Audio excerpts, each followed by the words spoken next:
Imagine a wheel of cheese. Now imagine a tiny mouse nibbling away at it. Day after day it scurries in, takes a bite, and then retreats back into its hole. The mouse worries about whether the cheese will disappear, whether there will be enough for tomorrow. This constant worry, this endless nibbling is like overthinking.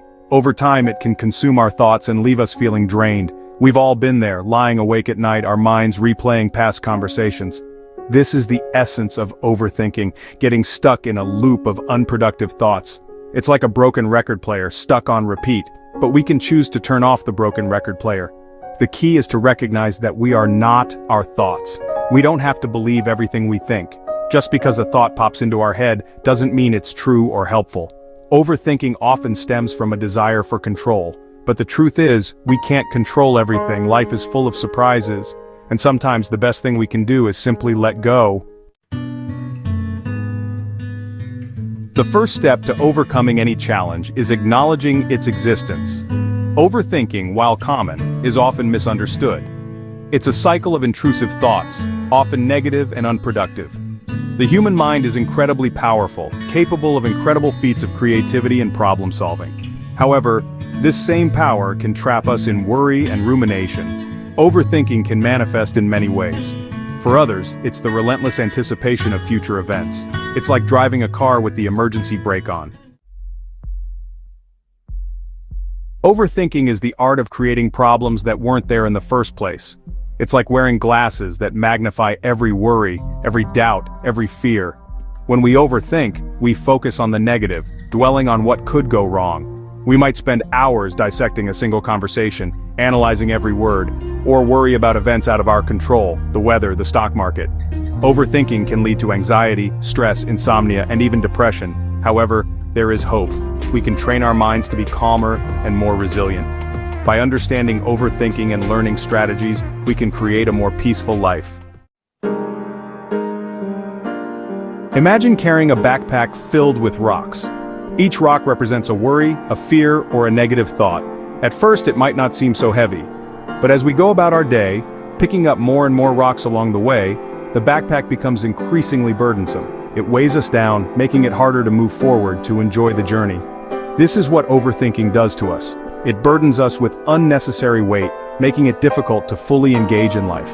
We become so preoccupied with our thoughts, with analyzing, dissecting, and worrying, that we miss out on the present moment, on the beauty and joy that surrounds us. The weight of these thoughts can manifest in different ways. It can be the constant knot of anxiety in our stomach, the tension in our shoulders, or the inability to quiet our minds long enough to fall asleep at night. It can lead to irritability, fatigue, and difficulty concentrating. We might find ourselves withdrawing from social situations, avoiding challenges, or simply going through the motions of life without truly experiencing it. Section 5, Breaking Free. Recognizing overthinking patterns. The first step to overcoming any challenge is to acknowledge its existence. The same holds true for overthinking. We must first become aware of our thought patterns before we can begin to change them. Pay attention to the moments when your mind starts to race, when worries and doubts begin to spiral out of control. Are there specific triggers that set off these overthinking episodes? Is it a particular time of day, a certain location, or perhaps interactions with certain people? Identifying these triggers is crucial because it allows us to anticipate and prepare for those moments when we're most vulnerable to overthinking. Once we recognize our triggers, we can start to develop coping mechanisms. These could be simple techniques like deep breathing exercises, mindfulness meditation, or taking a break from whatever is causing us stress. The key is to find what works best for you and to have a plan in place for when those overthinking episodes strike. Section 6. The Power of Now, Grounding Techniques for the Mind. The mind, much like a curious puppy, has a tendency to wander. It gets distracted easily, chasing after every thought, every worry, every hypothetical scenario. The key to taming this wandering mind is to gently guide it back to the present moment. This is where grounding techniques come in. Grounding techniques are simple yet powerful tools that help us anchor ourselves in the here and now, pulling us out of the swirling vortex of our thoughts and bringing our attention back to the present reality. These techniques can be particularly helpful during moments of intense overthinking or anxiety. One effective grounding technique is the 5-4-3-2-1 method. This involves identifying 5 things you can see, 4 things you can touch, 3 things you can hear, 2 things you can smell, and 1 thing you can taste. This sensory exercise helps to shift your focus from internal worries to external stimuli, grounding you in the present moment. Section 7, Mindfulness, a sanctuary from the storm. Imagine your mind as a vast ocean.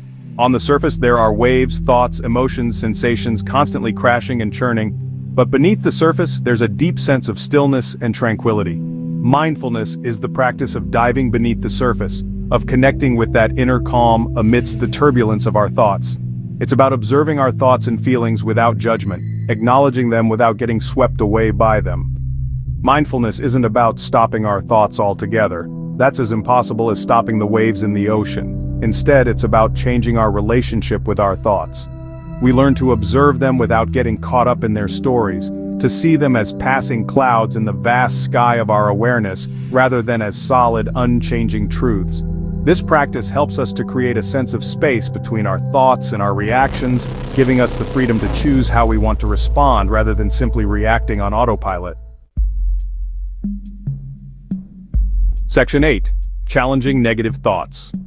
Are they really true? Our minds are incredibly powerful, but they're not always accurate.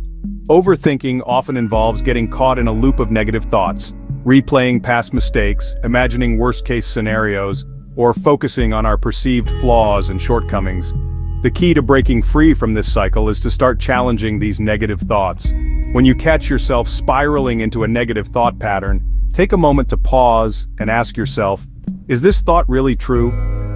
Often when we examine our negative thoughts more closely, we realize that they're based on assumptions, fears, or past experiences that may not be relevant to the present situation. For example, if you find yourself worrying about an upcoming presentation, ask yourself, what evidence do I have that this presentation will go badly?